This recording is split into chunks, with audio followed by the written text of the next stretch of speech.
Mains क्या role play करेगा TS 46 के लिए, नोटिफिकेशन कब रिलीज हो रही है, सिलेक्शन प्रोसीजर क्या है, ट्रेनिंग प्रोसीजर क्या रहेगा और साथ ही साथ में एप्लीकेशन प्रोसीजर क्या रहने वाला है।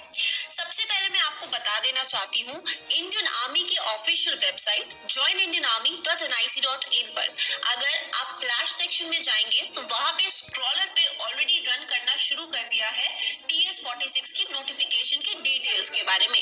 लेकिन इसको हम करेंगे बाद में कवर। सबसे पहले वो कैंडिडेट्स जो पहली बार टीएस एंट्री के बारे में जान रहे हैं उनको मैं बताना चाहती हूँ कि टीएस एंट्री क्या होती है।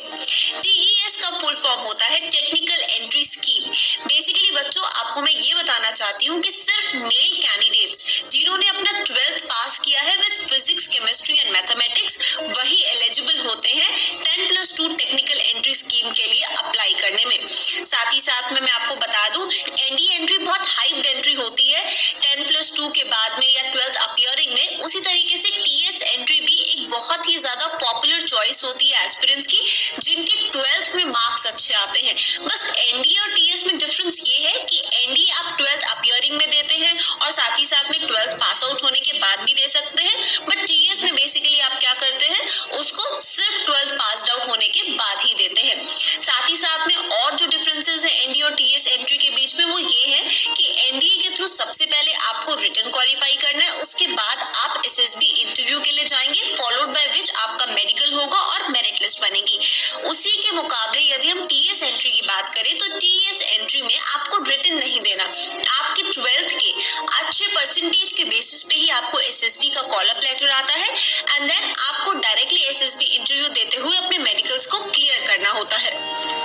अब अगर मैं बात करूं एनडीए और टीएस के रिकमेंडेशन के रेट के बारे में, तो यहाँ पे मैं आपको ये भी बताना चाहती हूँ कि एनडीए में जो रिकमेंडेशन है वो आपका ज्यादा होता है in comparison to TS, because NDA की जो वैकेंसीज होती है वो ज्यादा होती है, टीएस की वैकेंसीज लिमिटेड होती है। सो बेसिकली ये तो रहा दर आपके रिकमेंडेशन का, बिकॉज यहाँ एनडीए में जो क्राउड आता है वो रिटन क्वालिफाई करके आता है और टीएस में सिर्फ आप अच्छे परसेंटेज के बेसिस पे ही आपका सिलेक्शन होता है और आपको कॉल अप लेटर आता है। तो ये कुछ बेसिक डिटेल्स थी। अगर आप चाहते हो कि मैं और इसको प्रॉपर मैनर में आपको difference between NDA and TS entry के ऊपर वीडियो बनाऊं तो जरूर मुझे कमेंट सेक्शन में टाइप करके बताएना। अब मैं बात करने वाली हूँ बेसिकली आपको टीएस के बारे में, तो मैंने सारी चीजें क्लियर कर दी है। अब हम बात करने वाले हैं टीएस 46 एंट्री के बारे में, इसका एलिजिबिलिटी क्राइटेरिया क्या होने वाला है एंड बाकी इसके आगे की डिटेल्स के बारे में। सबसे पहले यदि हम बात करें टीएस 46 के एलिजिबिलिटी में एजुकेशनल क्वालिफिकेशन के बारे में, तो यहाँ पे स्टूडेंट्स आपके 60% मार्क्स जो है पीसीएम में आपके होने चाहिए, दैट इज क्लास 12th में। दो मैं आपको बता देती हूँ कि कट ऑफ कभी 60-70 नहीं रहता है, कट ऑफ हमेशा 80-85% के ऊपर ही रहा है टीएस एंट्रीज में, बट स्टिल यहाँ पे आपको जो एक मिनिमम परसेंटेज है वो 60% बता दिया गया है।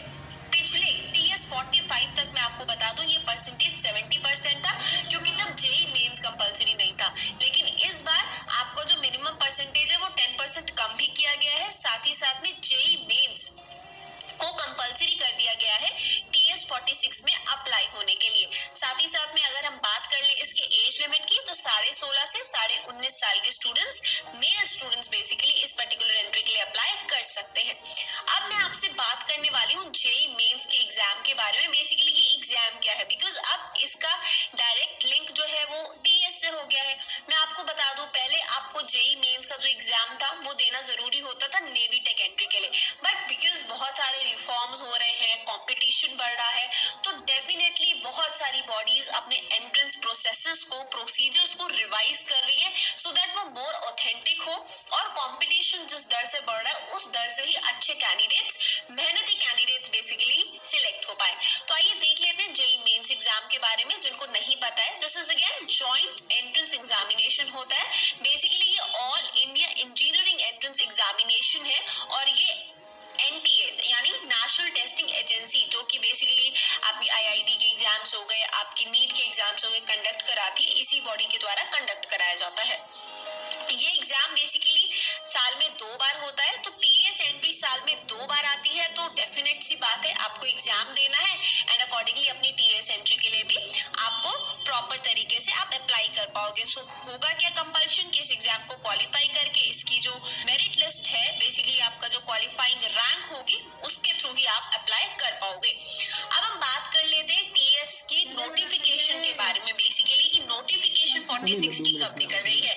इंडियन आर्मी की ऑफिशियल वेबसाइट पर जुलाई से अगस्त के बीच में बताया गया है कि आपकी ऑफिशियल नोटिफिकेशन रिलीज हो जाएगी। सो स्टूडेंट्स अब आपको तैयार हो जाना है, बिकॉज डेफिनेट सी बात है कि आपका आईआईटी और जेई, बेसिकली जेई मेंस का जो एग्जाम है आपका, ये फेब, मार्च, अप्रैल, मई में ही शेड्यूल्ड है। तो आप जहां एक तरफ ये एग्जाम देंगे, वहीं दूसरी तरफ आप अपने टीएस के लिए तभी ही अप्लाई कर सकते हैं। तो बच्चों, होपफुली जिन्होंने ये सपना देखा हुआ था टीएस के लिए, उनको इतनी जानकारी रही होगी कि उनको आपके जेई मेंस के एग्जाम के लिए अपियर होना है और आपने अप्लाई भी कर दिया होगा। अब हम बात कर लेते हैं टीएस 46 के थ्रू सिलेक्शन प्रोसीजर की।